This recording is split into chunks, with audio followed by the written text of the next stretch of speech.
এক যুগের ব্যবধানে বাংলাদেশে কিডনি রোগীর সংখ্যা প্রায় দ্বিগুণ হয়েছে ধারণা করা হচ্ছে। আগে আমরা শুনতাম যে মাত্র 2 কোটি লোক কিডনি রোগে আক্রান্ত, এখন অনেক বিশেষজ্ঞই বলছেন যে এটি প্রায় 4 কোটির কাছাকাছি। এই রোগীদের জীবনেও রমজান আসে, তাদের সিংহভাগই রোজা রাখেন। আবার কারা আসলে রোজা রাখতে পারবেন পারবেন না এ নিয়ে নানা ধরনের চিকিৎসকদের ব্যাখ্যা আছে, সে বিষয়ে আমরা বিস্তারিত কথা বলবো। আমাদের আরোগ্য নিকেতনের যে অনুষ্ঠান রোজায় কিডনির যত্ন, আজকের বিষয়ে আমরা দিয়েছি রোজা ও কিডনি রোগ। এ বিষয়ে কথা বলতে আমাদের স্টুডিওতে উপস্থিত হয়েছেন অধ্যাপক ডাক্তার কামরুল ইসলাম, প্রতিষ্ঠাতা সভাপতি centre for kidney diseases and urology হাসপাতাল, যেটি সিকেডি হাসপাতাল নামে পরিচিত। আপনাকে স্বাগত জানাচ্ছি আমাদের অনুষ্ঠানে। স্বাগত আপনাকে। দর্শক, আপনাদের জানিয়ে রাখি এই অনুষ্ঠানটি সহযোগিতা করছে এসকে ফার্মাসিউটিক্যালস লিমিটেড। স্যার, আপনার কাছে জানতে চাই, আপনার সঙ্গে অনেক প্রোগ্রাম করেছি, রমজান নিয়ে প্রথম কথা বলছি, যে রোজা তো সারা পৃথিবীর মুসলমানদের জন্য ফরজ, বা রোজা আসলে মুসলমানদের জন্য আসে, কিন্তু রোগীদের জীবনে আবার রোজা, মানে এটির প্রভাব কেমন? বা যদি কিডনি রোগী বলি বা এমনি যদি অ্যাজ এ হোল রোগীর কথা বলি, আমরা রোজাতে তো আমাদের না খেয়ে থাকতে হয় অনেক সময়। আমাদের বিশেষ করে পানি এবং ইলেকট্রোলাইট, এটাই হচ্ছে কিডনি রোগের ক্ষেত্রে বলি যে এই দুটার অভাব অনেক সময় ইফেক্ট করে। যাদের কিডনি আসলে বেশ দুর্বল, আমরাকে সিকেডিকে কয়েকটা ভাগে ভাগ করা হয়। যদি স্টেজ 3 পর্যন্ত রোজা রাখতে সমস্যা নেই, সেরাম ক্রিয়েটিনিন যদি 2-2.5 নিচে থাকে তাহলে রোজা রাখতে অতটা সমস্যা হবে না ইনশাল্লাহ। কিন্তু যদি বেশি থাকে তাহলে পরে কিডনি রোগটা বেশি হয়ে যেতে পারে রোজা রাখলে, কাজে তাদের ক্ষেত্রে রোজা রাখতে নিষেধ করা হয়। তো যারা ট্রান্সপ্লান্ট করেছে তাদের ক্ষেত্রে কিন্তু অনেক লিবারাল, তারা কিন্তু অনেক সব কিছুই খেতে পারে, সব কিছুই, যাতে রোজা রাখলে তাদের পানির রেস্ট্রিকশন হচ্ছে বটে, কিন্তু যখন সে ইফতার করবে তখন থেকে যদি সে পানি খাওয়া শুরু করে এবং সেহেরি পর্যন্ত পানি যদি বেশি করে খায় এবং একটা খেয়াল রাখতে পারে যে তারাবির নামাজের আগেই যাতে প্রস্রাবটা যে গাঢ় হয়ে গেছিলো ওটা যাতে হালকা হয়ে যায়, এরকম চেষ্টা করবে, তাহলে পরে তার পানির স্বল্পতা দূর হয়ে যাবে। এবং ইলেকট্রোলাইট, যেটা আমাদের বলে যে শরবত খাই আমরা, ফল ফ্রুটস খাই, এটাও কিন্তু খাওয়া দরকার। ভাজা পোড়া মনে হয় অ্যাভয়েড করা ভালো, যত ভাজা পোড়া খাওয়া। আমি সবসময় অ্যাডভোকেট করি যে বাসায় রান্না করা খাবার খেলে ভালো, কারণ বাইরে রান্না করা খাবারের কি ম্যাটেরিয়ালস দিয়ে রান্না করছে সেটা আমরা জানি না, এবং কি প্রিজারভেটিভ ব্যবহার করছে সেটাও আমরা জানি না। এই দুটো জিনিসই খুবই ক্ষতিকর, অনেক ক্ষেত্রেই দেখা যায় যে কিডনির জন্য বেশ ক্ষতিকর। সেই জন্য বাসায় রান্না করা জিনিসে মনে হয় সম্ভাবনা কম রয়েছে। আমরা অনেক সময় ধর ডায়াবেটিক পেশেন্টের ক্ষেত্রে করা হয়, কিংবা আমাদের কিডনি রোগে পটাশিয়াম লেভেলটা অনেক সময় বেড়ে যায়। তো যাদের এরকম থাকে, মাঝে মাঝে কিডনি রোগ আছে, তাদের রোজা পালন করেন তাহলে মাঝে মাঝে কিন্তু টেস্ট করা দরকার যে তার ক্রিয়েটিনের মাত্রাটা কেমন আছে, তার ইলেকট্রোলাইটের মাত্রাটা কেমন আছে। যদি পটাশিয়াম নর্মাল থাকে, এখান থেকে মেরেছে যে কি বলে খেজুর খেতে পারে, কোনো অসুবিধা নেই, কিংবা ফল ফ্রুটস খেতে পারে, কোনো অসুবিধা। কিন্তু ক্রিয়েটিন পটাশিয়াম মাত্রা যদি বেশি থাকে তাহলে হয়তো এই খাবারগুলি কিছুটা রেস্ট্রিকশন দরকার হবে। ট্রান্সপ্লান্টের ওষুধেরও একটা সমস্যা হয়ে যায়। যারা রিসেন্ট ট্রান্সপ্লান্ট করছে, এরকম একটা স্টাডি করা হয়েছে যে একটা ট্রান্সপ্লান্টের পেশেন্ট, একটা আমরা নর্মাল অ্যাডভাইসটা বলে দিই যে প্রথম এক বছর আমরা মানে এটা রোজা রাখতে হয়তো নিষেধ করি। 6 মাস না, এক বছর পরে, 6 মাসেও তো অত রিকভার হয় না। 6 মাসে স্টেবিলাইজ হতে বেশ সময় লাগে। দেখা যায় কতটুকু তার মেনটেন্যান্স ডোজ পাবে, কতটুকু এটা মানে অ্যাডজাস্ট হতে বেশ সময় লাগে। তো 1 বছর পরে যদি তার স্টেবল কিডনি দেখা যাচ্ছে একভাবেই কাজ করে যাচ্ছে, সেই সব রোগীর ক্ষেত্রে রোজা রাখতে অতটা অসুবিধা হয় না। আমরা বলি যে ইফতারের শুরুতেই যাতে ওষুধগুলি খেয়ে নেবে, এবং সেহরির মেইন মিল খাওয়ার আগে ওষুধগুলি যাতে খেয়ে নেয়। এই হয়তো একটা স্টাডি হয়েছিল যে ওষুধের খুব কাছাকাছি সময় ওষুধ খাওয়া হচ্ছে, তাতে কোনো ইম্প্যাক্ট পড়ে কিনা, রিজেকশন হয় কিনা, টক্সিসিটি হয় কিনা। আসলে দেখা গেছে এক গ্রুপে যারা রোজা রেখেছেন, যারা রোজা রাখেননি, তাদের ভেতরে খুব একটা ডিফারেন্স দেখা যায় না, কাজে এতটা ইম্প্যাক্ট পড়ে না। যারা ডায়ালাইসিস করছেন তাদের ক্ষেত্রে রোজা, যদি তাদের কোমরবিডিটি থাকে, বয়স অনেক বেশি বয়স, কিংবা তাদের হার্টের প্রবলেম আছে, কিংবা ডায়াবেটিস অনেক খারাপ পর্যায়ে, তাদের ক্ষেত্রে রোজা না রাখাই ভালো। কিন্তু ডায়ালাইসিস কি রোজায় এফেক্ট পড়ে কিনা, ইসলাম কি বলে এটা নিয়ে? রোজা রাখা যায়। নন ডায়ালাইসিস যেদিন সপ্তাহে তো 3 দিন, 2 দিন পর পর ডায়ালাইসিস, যেদিন ডায়ালাইসিস নেই, ডায়ালাইসিস দিলে তো রোজা ভেঙে যাচ্ছে। তো যেদিন ডায়ালাইসিস নেই সেদিন রোজা রাখতে পারে। সেই ক্ষেত্রেও আপনার তার ইলেকট্রোলাইটের মাত্রাটা অন্যান্য জিনিসের মাত্রাটা দেখা উচিত। কিন্তু রাতে যদি কেউ ডায়ালাইসিস করে তাহলে সে কি দিনে রোজা রাখতে পারবে? রাখতে পারে। এরকম স্টাডি আছে যে সারা বছর সারা মাসেই রোজা রাখছেন, এরকম স্টাডিও আছে। হ্যাঁ, সারা মাসে রোজা রাখছেন, এরকম আছে। তো এই স্টাডিতে দেখা গেছে যে খুব বেশি ডিফারেন্স হয় না। এমনি কি এরকম প্রমাণ আছে যে ডায়ালাইসিস পেশেন্টে খুব একটা ইম্প্যাক্ট পড়ে না, কারণ সে ডায়ালাইসিস দিয়ে তো নর্মালের কাছাকাছি চলে যায়। কিন্তু যারা ডায়ালাইসিস পাচ্ছেন না, কিন্তু কিডনি রোগ, কিডনির ক্রিয়েটিনের মাত্রাটা বেশি, 2-এর উপরে, 2.5-এর উপরে, তাদের ক্ষেত্রে কিন্তু দেখা যায় যে রোজা রাখলে ইম্প্যাক্ট পড়ে, বিকজ ডিহাইড্রেশন হলেই ওই কিডনি আর ভালো। কিন্তু স্বাভাবিকভাবেই মানে ডায়ালাইসিস করা অবস্থায় ওনার রোজা তো ভেঙে যাবে। হ্যাঁ, ডায়ালাইসিস করতে গেলে তো ভেঙে যাবে। কিন্তু স্যার, আমরা যেমন রোজার অনেক উপকারিতা শুনি, যেমন আমাদের স্টমাক ভালো থাকে বা লিভার ভালো থাকে, এক ধরনের প্রেশার কম পড়ে, কিন্তু আমরা কি কিডনি সুরক্ষার ক্ষেত্রে বা কিডনি ভালো থাকার ক্ষেত্রে রোজার কি এমনি কোনো ভূমিকা আছে, প্রমাণিত কোনো ভূমিকা? কিডনির উপরে ডাইরেক্ট রোজার ইম্প্যাক্টটা বোধ হয় আমার জানা নেই আর কি, যে ডিহাইড্রেশন হলে তো কিডনি এফেক্ট করে, কাজে এফেক্ট করার কথা। সেই জন্য এই এফেক্টটা যাতে আমি দূরীভূত করবো কিভাবে, নর্মাল মানুষ, স্বাভাবিক মানুষ যাতে আমি রোজা রাখবো কিন্তু কিডনিটা সেফ থাকবে, এটা যদি আমি এই প্রশ্নটা যদি জাগে, তাহলে আমি বলবো যে ইফতারের পর থেকে আমি যেটা করি, ইফতারের পর থেকে প্লেন্টি অফ ওয়াটার, আমি সারাদিনে 12 গ্লাস কিংবা 15 গ্লাস পানি খাওয়ার চেষ্টা করি। কোনো সময় অতটা হয় না, 12 গ্লাস পানি খাওয়ার চেষ্টা করি। আমি যদি রোজা রাখি দেখা যায় ইফতার থেকে সেহরি পর্যন্ত আমার 10 গ্লাস 12 গ্লাস পানি হয় কিনা, এটার দিকে বেশ নজর রাখি। মানে কেমন গ্লাসে আপনি পানি খান? স্বাভাবিক গ্লাস, সাধারণ যে নরমাল গ্লাস। এটা মাপেন কিভাবে স্যার? মাপে না, সব জায়গায় তো একই গ্লাস পাওয়া যায় না, আমাকে বিভিন্ন জায়গায়। কিন্তু আপনার মাথায় এটা থাকে যে আমি 12-15 গ্লাস খাচ্ছি কিনা, এটা খেয়াল রাখি যে, এবং তখন দেখা যদি কম পানি খাওয়া হয় দেখা যায় প্রস্রাব কম হচ্ছে, তো এটা আমি চেষ্টা করি আর কি। তাহলে প্রস্রাবের রং কি এখানে বড় একটা ভূমিকা পালন করে কিনা মানুষের বোঝার ক্ষেত্রে? যদিও অতটা পানি খাওয়ার দরকার নেই, যাদের একদম সব কমপ্লিটলি ভালো আছে তাদের কি 12-15 গ্লাস দরকার নেই। আমি খাই, ভালো লাগে, শরীরটা ফ্রেশ লাগে, লাগে, অত ডিহাইড্রেশন লাগে না, একটু আই ফিল, মানে হয়তো আমার অভ্যাস হয়ে গেছে। অনেকে তো বলে স্যার বেশি পানি খেলে কিডনির উপর প্রেসার পড়ে, কিন্তু যাদের কিডনি রোগ আছে তারা খেতে পারবে, কারণ তার কিডনি তো প্রেসার বের করতে পারে না, পানিটা বের করতে পারে না। যাদের পাথরের রোগী আছে তাদের কিন্তু প্লেন্টি অফ ওয়াটার, তাদের পেশাবের রংটা ইম্পর্টেন্ট, রংটা সাদা টলটলা রাখার চেষ্টা করতে হবে, তাহলে পরে পাথর না হওয়ার সম্ভাবনা। যদি এটা কড়া হয়ে যায়, ঘন হয়ে যায়, তাহলে কিন্তু পাথর প্রেসিপিটেট করে, পাথর তো লবণ দিয়ে তৈরি, লবণগুলি প্রেসিপিটেট করে পাথর তৈরি হয়ে যাবে। কাজে পাথরের রোগীর জন্য প্লেন্টি অফ ওয়াটার। কিন্তু কিডনি যাদের ফেইলিয়ার, যারা যেই কিডনিটা পানি বের করতে পারে না, শরীরে পানি জমে যায়, তার তো সিভিয়ার রেস্ট্রিকশন করা লাগে। কোনো সময় বলি যে 1 গ্লাস কি 2 গ্লাস পানিতে সারাদিন পার করতে হবে, দিস শর্ট অফ থিং।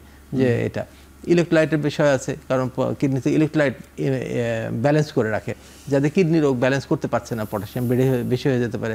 আমরা তো এই সময় ফল ফ্রুটস বেশি খাই, ডাবের পানি খাই, এটা ওটা খাই, কাজে যাদের পটাশিয়াম মাত্রা বেশি আছে তাদের কিন্তু এই খাবারগুলি রেস্ট্রিক্টেড থাকবে, এরকম। বটে স্যার, আমি একটু ভিন্ন প্রসঙ্গে যাই, যে রোগীরা তো, যে কোনো রোগী অসুস্থ থাকে তো শারীরিকভাবে না, সে মানসিকভাবে এক ধরনের অসুস্থ অবস্থায় থাকে আর কি, মানে মেন্টাল একটা চাপ থাকে।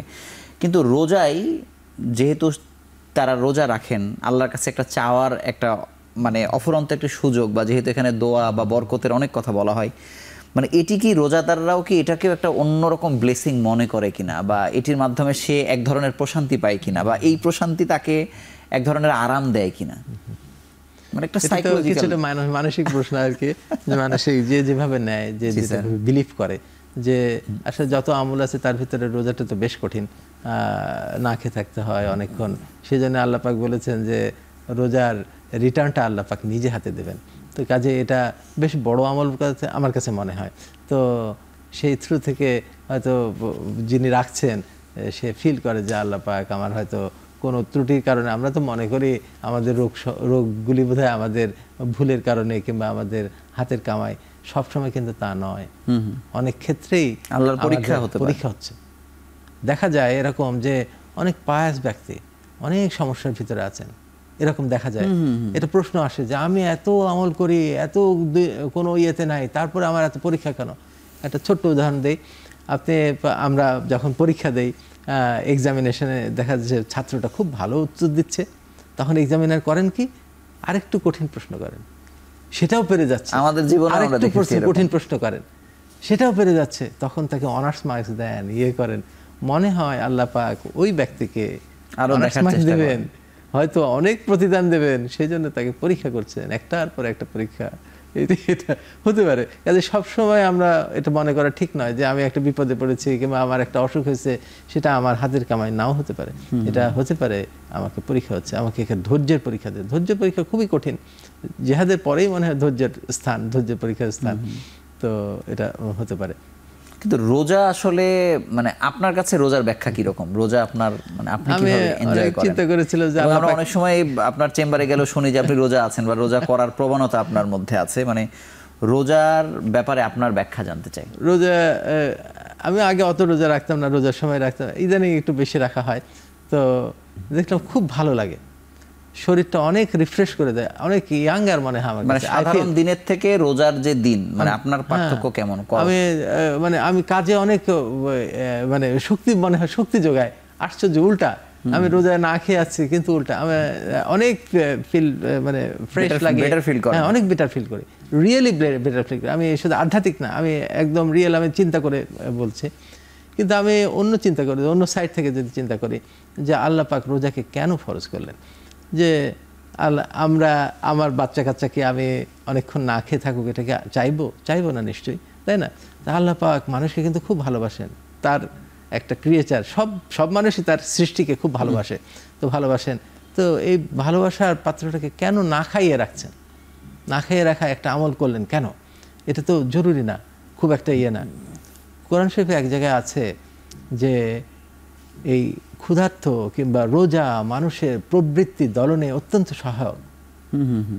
আমার মনে হয় রোজার প্রধান মানে উদ্দেশ্যটা আমাদের আত্মপ্রবৃত্তিটাকে মানে কন্ট্রোল আনা, যেটা সবথেকে মানুষের জন্য কঠিন। নিজেকে পবিত্র করার সবচেয়ে বড় সুযোগ হচ্ছে রোজা। রোজার মাধ্যমে কিন্তু ইসলামে জিহাদের সাথে তুলনা করা হয়েছে, জিহাদের কাছাকাছি।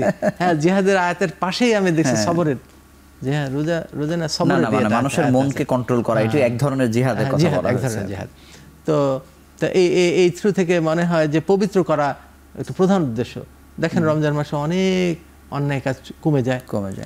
আমরা আমাদেরও অনেক খারাপ কাজ থেকে আমরা ফিরে আসি, রোজা আছি, আমি ঝগড়া করতে পারবো না, আমি অসৎ কাজ করতে পারবো না, আমি এটা করতে পারবো না, ইভেন বৈধ কাজও আমরা অনেক কিছু প্রিভেন্টেড, নিষিদ্ধ করা আছে। তো এর দ্বারা কি হচ্ছে, আমার প্রবৃত্তিটাকে অনেক কন্ট্রোল হয়ে যাচ্ছে, আমি অনেক পবিত্র থাকি। পবিত্র থাকার কি উদ্দেশ্য? আল্লাহ পাক মানুষকে পবিত্র রাখার উদ্দেশ্যটা কি? উদ্দেশ্যটা আমার উল্টা করে যদি বলি যে বেনিফিট কি, হোয়াট ইজ দ্য বেনিফিট? আমি পবিত্র থাকলাম, আমার বেনিফিট কি, কি লাভটা আমি পাবো? কোরআন শরীফে এক জায়গায় আছে যে সফলতার সাথে পবিত্রতা যুক্ত করা আছে। বিসমিল্লাহির রহমানির রহিম, কাদ আফলাহা জাক্কাহা ওয়া কাদ খাফা মান দাসসাহা। এই আয়াতের মাধ্যমে বলতেছেন আল্লাহ পাক যে নিজেকে পবিত্র করলো সে সফল হয়ে গেল, যে নিজেকে কলুষিত করলো সে ধ্বংস হয়ে গেল। তো এই জায়গায় একটা শর্ত, সফলতার সাথে একটা শর্ত, আমরা সবাই সফলতা চাই, আমরা পারিবারিক জীবনে সফলতা চাই, আমরা শিক্ষা জীবনে সফলতা চাই, আমি কর্মজীবনে সফলতা চাই, আমি ব্যবসাতে সফলতা চাই।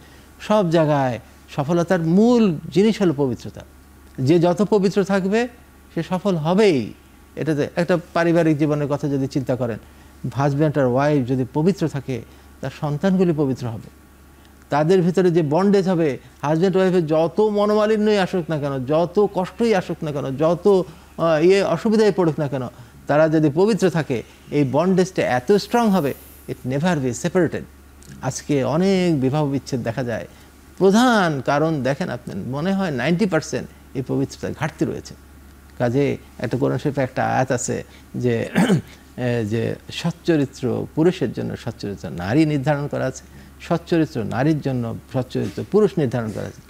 চারবার দুশ্চরিত্র পুরুষের জন্য দুশ্চরিত্র নারী নির্ধারণ করা আছে, দুশ্চরিত্র পুরুষের জন্য নারীর জন্য দুশ্চরিত্র পুরুষ নির্ধারণ। চারটা আয়াত পাশাপাশি লেখা আছে। কোন সূরা আমি অত ডিটেলস বলতে, বাট আমি এই আয়াতটা অনেকবার শুনেছি। তো দেখেন, আমরা চাই যে আমার প্রত্যেক মানুষই চায় আমি যদি পুরুষ হই, আমার স্ত্রী খুব ভালো হোক, পায়াস হোক, খুব লয়াল হোক, কোনো ঝামেলায় না চড়াক। তাহলে আমাকে আগে সচ্চরিত্রবান হইতে হবে, তাহলে আমার ওই রকম পেয়ার আমাকে ঠিক করে দেবেন, আল্লাহ হয়তো মিলাই দেবেন। আর যদি আমি নিজে খারাপ, আমার স্ত্রীটা এরকম হবে, সেটা অনেক নাও হতে পারে আর কি। হ্যাঁ, মিসম্যাচ দেখা যায়, অনেক সময় দেখা যায় যে হাজব্যান্ড ওয়াইফে মিসম্যাচ রয়েছে, কিন্তু যদি সে পায়েস হয় আর আল্লাহর কাছে দোয়া করে, মনে হয় এই আয়াত ধরে যে দোয়া করে ওকে পরিবর্তন করে দেবেন। এটা স্যার আমরা ফিরছি, আমরা ছোট্ট একটু বিরতি নিয়ে আবার আলোচনায় ফিরছি।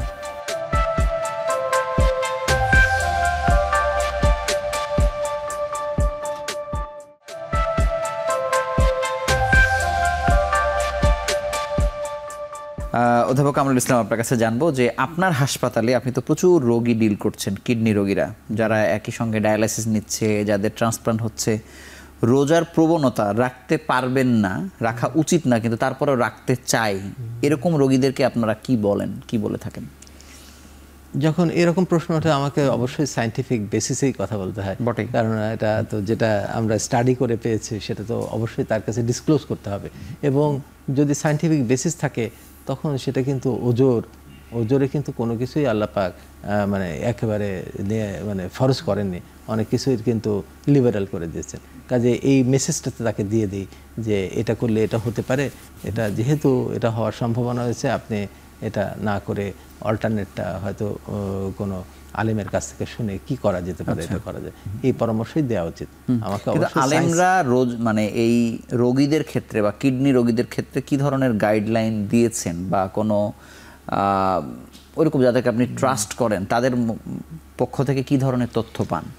আচ্ছা, অনেক রকম আছেন, তো এটা বলা মুশকিল আসলে। যারা খুব বেশি হয়তো ধার্মিক হতে পারেন তারা হয়তো বলে দিতে পারেন না রাখো, কোনো অসুবিধা নেই, এরকম হয়তো বলতে পারেন, কিন্তু মনে হয় রোগীকে ভালো করে বোঝাই দেওয়া উচিত যে এটা হতে পারে।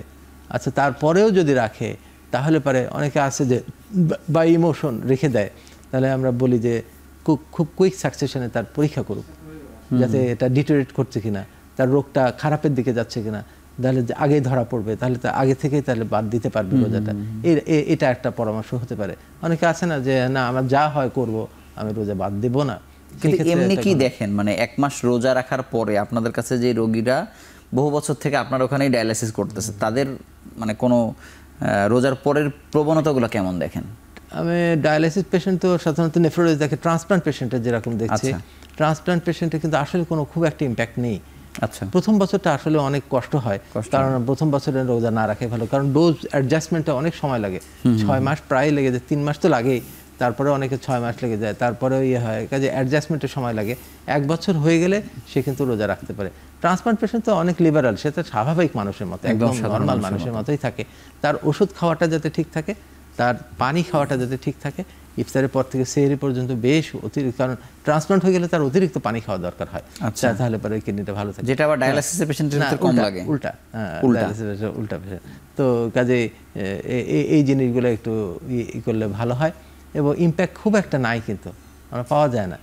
এবং আমি আর্টিকেল আসার আগে আমি কতগুলো আর্টিকেল ডাউনলোড করে দেখলাম আসলে কি বলছে, তো তারাও এরকম দেখছে যে একটা ট্রান্সপ্লান্টের গ্রুপ, একটা গ্রুপ রোজা রেখেছে আর একটা গ্রুপ রোজা রাখেনি, খুব একটা ডিফারেন্স নেই। আমাদের অ্যাপ্রিহেনশন লাগে যে ওষুধের খাওয়ার টাইমিংটা খুব শর্ট হয়ে যায়, তো সেই ক্ষেত্রে কোনো রিজেকশন হচ্ছে কিনা কিডনি, আবার রিজেকশন এপিসোডও ওই রকম নাই। তাছাড়া আপনার টক্সিসিটি হচ্ছে, একই কুইক সাকসেশনে আমরা 2টা ডোজ পড়ে যাচ্ছে, তাহলে এই ওষুধের মাত্রাটা বেড়ে যেতে পারে, সেটাও কিন্তু খুব একটা দেখা যায় না। তো কাজে 1 বছর হয়ে গেলে ট্রান্সপ্লান্টের রোগীদের খুব একটা ইম্প্যাক্ট হয়। স্যার আমি একটু ভিন্ন প্রসঙ্গে যাই, যে বড় ইউরোলজিস্ট যারা মানে অ্যাডাল্ট রোগীদের যারা দেখে, কিন্তু শিশু ইউরোলজিস্ট বাংলাদেশে যে বের হচ্ছে না, দেখা যাচ্ছে যে পেডিয়াট্রিক সার্জন যারা, তারাই 40-50% পর্যন্ত তাদের কাজগুলো করে যাচ্ছেন, সার্জারিগুলো করছেন, কিন্তু শিশু ইউরোলজিস্টের গুরুত্ব আসলে কত, বা বের না হওয়াতে আমাদের দেশের রোগীরা সাফার করছে কিনা, আপনার কাছে কি মনে হয়, বা আপনাদের কাছেও লোডটা বাড়ছে কিনা?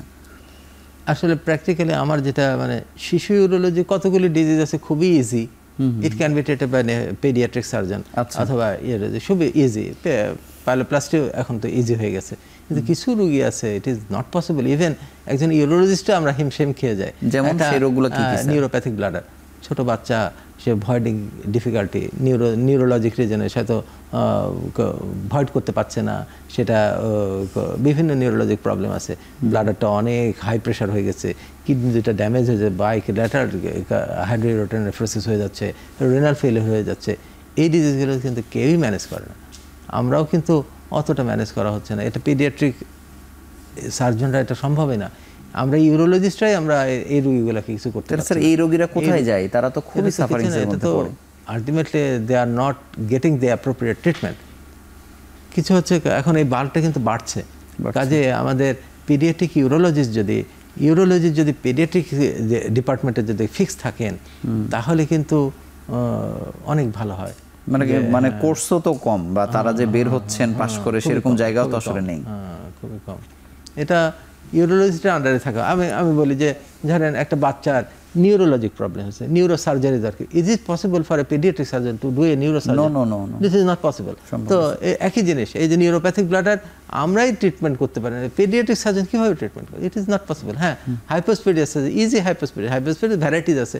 হাইপোস্পিডিয়াসিস যেটা হচ্ছে ফেল করতেছে, বারবার ফেল করতেছে, সেটা ডেফিনেটলি এখন ইউরোলজিস্ট হ্যান্ড করা উচিত। তারপরে পাইলোপ্লাস্টি, যেটা হয়তো একটা ব্লক রয়েছে, সেটা ব্লকটা ছুটাই দেবে। প্রথম সার্জারিটাই হচ্ছে 80 to 90% চান্স হচ্ছে ভালো সাকসেস হওয়ার। সেটাই যদি ফেল করে তাহলে কিন্তু তার জীবনে বিপদ। দ্বিতীয় সার্জারি করা, তৃতীয় সার্জারি করা খুবই কঠিন। আমাদের দেশে মানুষ গরিব। স্যার আমি একটু রোজার প্রসঙ্গে একটু আসতে চাই, যে অনেকে হয়তো রোজা রাখছেন যখন অসুস্থ, আল্লাহর কাছে অনেক বেশি চাইছেন, কিন্তু যে হালাল আয়ের সাথে এটা সম্পর্ক কতটা গভীর? আপনি তো পবিত্রতার কথা এজ এ হোল বলেছেন আর কি, হালাল আয়ের বিষয়টি কতটা প্রাসঙ্গিক? অবশ্যই প্রাসঙ্গিক, অবশ্যই। আপনার এই আমরা পবিত্রতা মানে আমরা মনে করি অশ্লীলতা থেকে দূরে থাকাটাই পবিত্রতা, মানে আসলে তো তা নয়। আমার সততার সাথে থাকা, আমার মিথ্যা থেকে দূরে থাকা, আমার প্রতারণা থেকে দূরে থাকা, গীবত থেকে দূরে থাকা, মানুষের খারাপ জিনিসগুলোকে করার থেকে দূরে থাকা, যত খারাপই জিনিস আছে সব কিছু থেকে যখন দূরে থাকতে থাকবো, তখন এটা হালাল ইনকাম তো খুবই ইম্পর্টেন্ট। হালাল ইনকাম যদি মানে হারাম ইনকাম যদি ঢুকতে থাকে, আমার আমলই তো বরবাদ হয়ে যাবে। ইনকামের চিকিৎসকদের ক্ষেত্রে একটি বিষয় বলা হয়, একজন ডাক্তারের কাছে মানে বেহেশত যত কাছে, জাহান্নাম ততটাই কাছে। মানে এই কথাটা আপনি কিভাবে ব্যাখ্যা করেন? আমি যেরকম একজন ডাক্তারের ক্ষেত্রে আসলে খুব ইম্পর্টেন্ট আমি কিভাবে প্রেজেন্ট করছি। একটু ছোট্ট উদাহরণ দিয়ে, ডান দিকে একটা ব্যথা নিয়ে আসছে, আর জেনারেল সার্জারি অবশ্যই এটা হাত দিয়ে বললাম এটা অ্যাপেন্ডিক্স। আসলে মনে হয় না। আমি যদি অ্যাপেন্ডিক্স বলি এটা অ্যাপেন্ডিক্স সার্জারি হবে, কিছু টাকা আমার পকেটে আসবে, করতে পারি তো। রোগী তো এটা বুঝবে না। কাজে এই জায়গায় সততাটা খুবই ইম্পর্টেন্ট। একজন ডাক্তারের সততা খুবই ইম্পর্টেন্ট। নাহলে মানে এখন আমি যদি এটা অ্যাপেন্ডিক্স নয়, আমি এটাকে অ্যাপেন্ডিক্সের মতো করে আমি অপারেশনও করে দিলাম, একটু করে দিলাম, কিছু টাকা পকেটে আসলো, ওইটা মনে হয় না। তাহলে এটা তো দোজক কামাই হলো আমার, তাই না? আমি তো বলে থাকি যে ইনকাম এমনি আসবে, ইনকাম দিকে তাকানোই উচিত না। আমাদের ডাক্তারদের সবচেয়ে প্রধান লক্ষ্য হওয়া উচিত আমি যে কাজটা করছি যত নিখুঁত করা যায়, যত সঠিক করা যায়। টাকা আপনার চিন্তাই করতে হবে না। টাকা আপনার, ওই টাকা দিয়ে কী করবেন? আপনার যত টাকা কোনো দরকার নেই। আমি তো বলি আর কি, যে আমার অবশ্য যেটা ওই যে ইকোনমিক একটা বলছি, সেটা তো হয়তো একটা এক্সট্রিম পর্যায়ে হতে পারে, কিন্তু দ্যাট ইজ অলসো কারেক্ট। হয়তো একদম যেরকম ব্লাড সুগারের লেভেল বলে থাকি 4.5 থেকে 7.5 পর্যন্ত হবে। এক্সট্রিম হয়তো 4.5 নিচে, তার নিচে গেলে হাইপো হয়ে যাবে, 7.5-এর উপরে উঠলে এরকম হয়ে যাবে। ইকোনমিক যে আমার অতিরিক্ত ইনকামের কোনো প্রয়োজন নেই, আননেসেসারি। যদি এসে যায় সেটা ভালো কাজে ব্যয় করতে হবে। আমার যেটুকু চলার জন্য সেটুকু কাজে আমার অত ইনকাম করার দরকারটা কি? আমার তো দরকার নেই। আমার কাছে মনে হয় যদি এসে যায়, নর্মাল কাজ করলে আপনার টাকা এসে যাবে, নর্মালভাবে কাজ করবেন, টাকা এসে যাবে। টাকা এসে গেলে যদি এক্সেস হয়, সেটা আপনাকে অবশ্যই ভালো কাজে ব্যয় করতে হবে, নিজের জন্য ব্যয় করতে হবে। যদি এই ফিলিংস নিয়ে থাকে আমার ওই টাকা বেশি আসুক আর কম আসুক, আমার বরং ওইটা সততার সাথে আসুক, ওইটা আমি সেফ গার্ড করবো, যেন অসততার সাথে কোনো টাকা আমার জায়গায় না ঢুকতে পারে। এই জিনিসটা আমার খেয়াল রাখতে হবে। তাহলে পরে স্যার, কিশোর বয়সে যারা কিডনি রোগে আক্রান্ত তাদের রোজা রাখার ব্যাপারে স্যার কি বলবেন? ব্যাপার কি একই কিনা? অনেক কিশোর থাকে না, যুবক থাকে না, যাদের কিডনি বিকল থাকে, বিশেষ করে একটু কম বয়সী যারা, তাদের কথা বলছি। এটাও একই নিয়ম। আপনার যদি সিকেডি আমরা কয়েকটা ভাগ করি, তো যদি GFR 30 নিচে থাকে তাহলে পরে রোজা না রাখা উচিত। 30-র উপরে থাকলে পরে রাখতে পারবে। ক্রিটিনিন লেভেলটা যদি 2-এর নিচে থাকে তাহলে রোজা রাখতে পারে। কিন্তু 2-এর উপরে উঠে গেলে রোজা রাখলে দেখা যায় যে ক্রিয়েটিনিনের মাত্রার প্রবণতাটা বাড়তে থাকে, স্ট্রেসটা বেড়ে যায়, এটা দেখা যায়।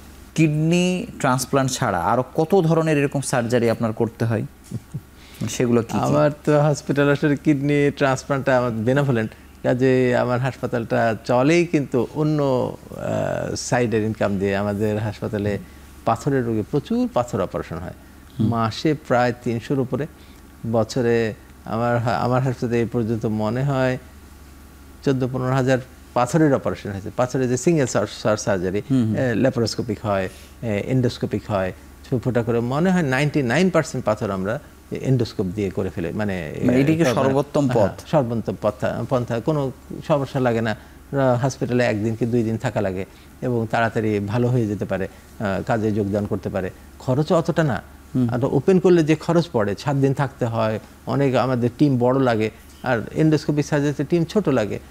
যন্ত্রপাতিও খুব বেশি লাগে না, যন্ত্রপাতি তো অনেক দিন চলে, একটা যন্ত্র প্রায় আমার 10 বছর চলে যায়, তো ওই যন্ত্রের ড্যামারেজ তো খুব বেশি আসে না, কাজে খরচ কিন্তু খুব বেশি পড়ে না আমাদের। কাজে এটা প্রস্টেট সার্জারি হয়, প্রচুর প্রস্টেট সার্জারি হয়। বাকি সার্জারির কথা আমরা ছোট্ট একটু বিরতি নিয়ে ফিরে এসে বলছি।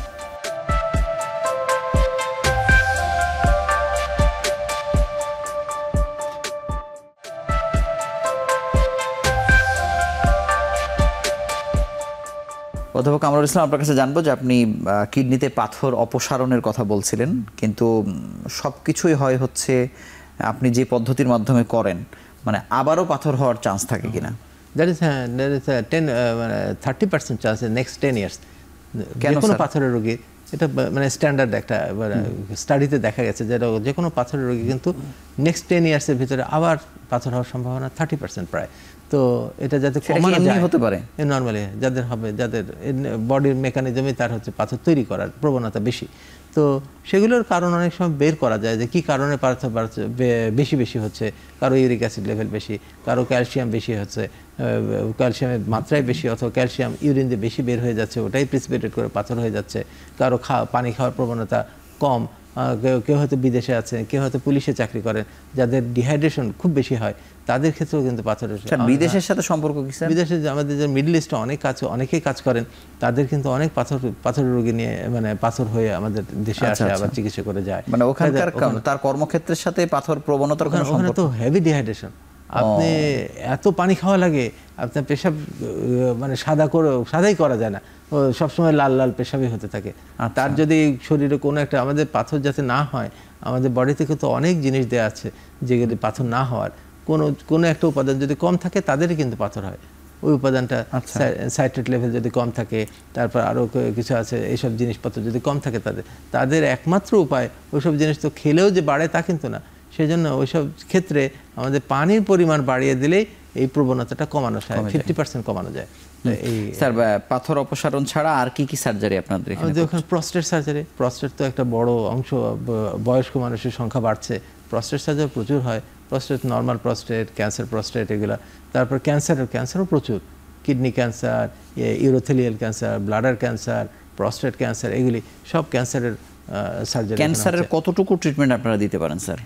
আমরা ধরেন সার্জিক্যাল পার্টটুকু করতে পারি, যদি রেডিওথেরাপি লাগে কিংবা কেমোথেরাপি লাগে, সেক্ষেত্রে রেডিওথেরাপি বিশেষ করে যেগুলো মেশিন দরকার হয় সেগুলো ক্যান্সার স্পেশালিস্টের কাছে পাঠাতে, সার্জিক্যাল পার্টটুকু করে ক্যান্সার স্পেশালিস্ট। সার্জিক্যাল সবটুকুই আপনারা করতে পারেন? মোটামুটি করা যায়। আচ্ছা, আর স্যার আর কি সার্জারি করেন? আর পিডিয়াট্রিক গ্রুপে কিছু রোগ আছে যেগুলো ইউরোলজিক্যাল রোগ আছে, সেগুলো হয়। আর হচ্ছে রেনাল ফেলিয়ার, ফিস্টুলা সার্জারি, এগুলো হয়। স্যার, মানে আরেকটি যেটি প্রশ্ন আসে যে আপনি যে প্রায় 1750 বা তারও বেশি কিডনি প্রতিস্থাপন করেছেন, এর মধ্যে শিশুদের সংখ্যা কেমন বা কিশোরদের সংখ্যা কেমন?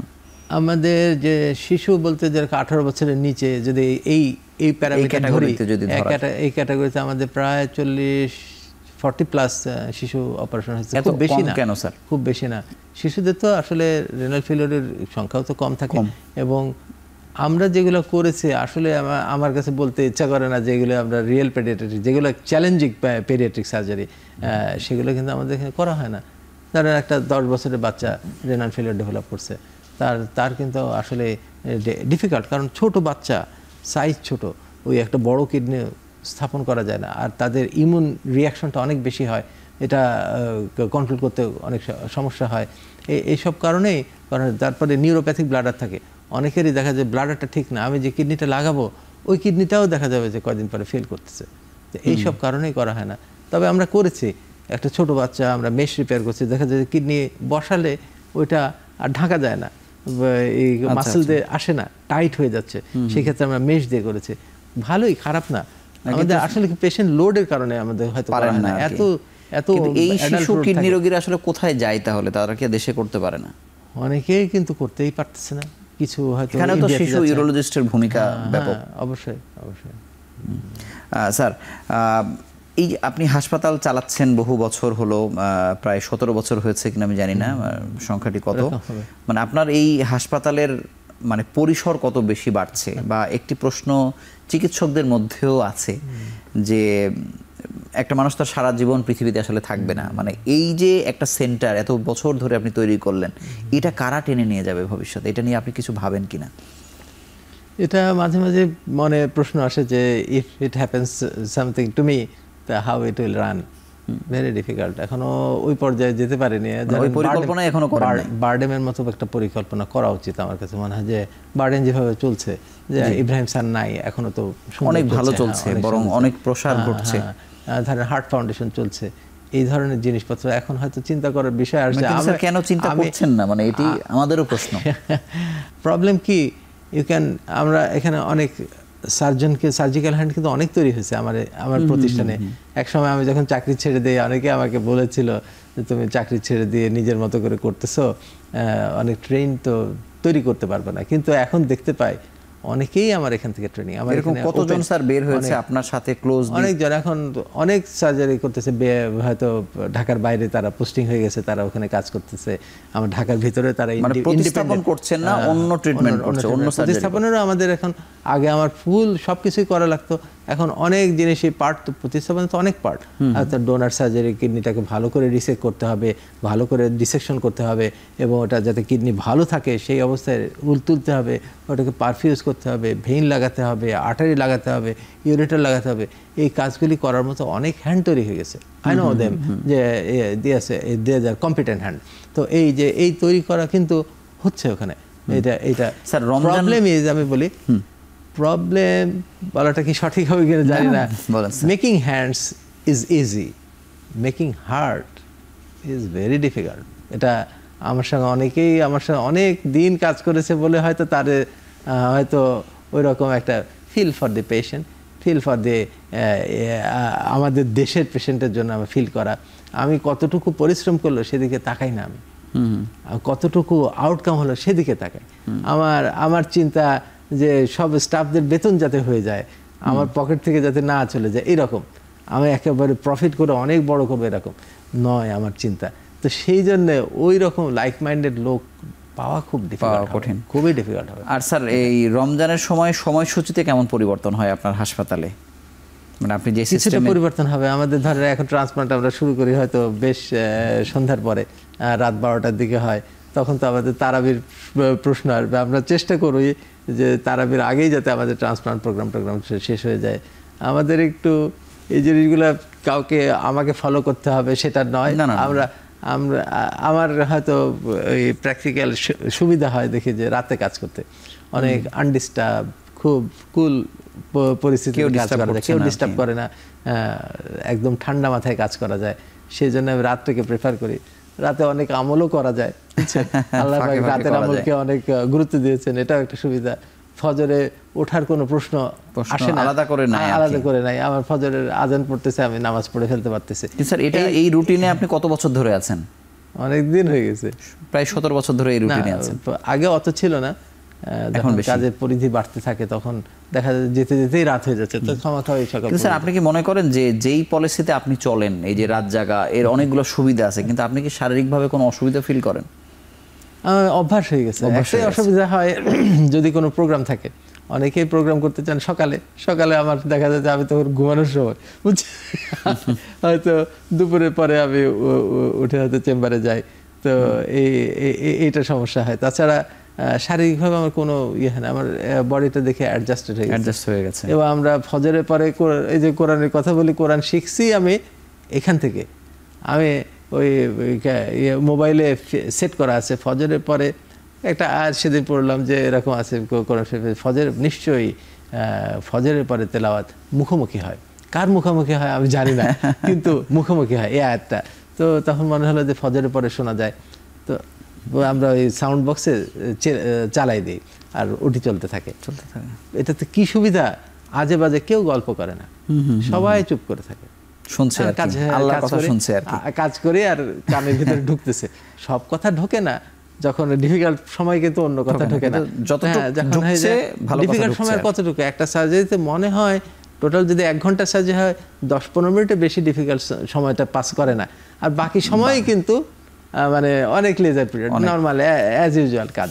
তো সেই সময়টা তো তার মানে কি আপনার প্রত্যেকটা সার্জারিতে কি কোরআন তেলাওয়াত আপনি চালাই দেন এরকম? ফজরের পরে, ফজরের পরে, ফজরের পর থেকে যতক্ষণ চলে আর কি। স্যার আপনাকে অসংখ্য ধন্যবাদ। আমরা আরো একটি বিরতি, অর্থাৎ শেষ বিরতি নিয়ে আবার আলোচনায় ফিরছি।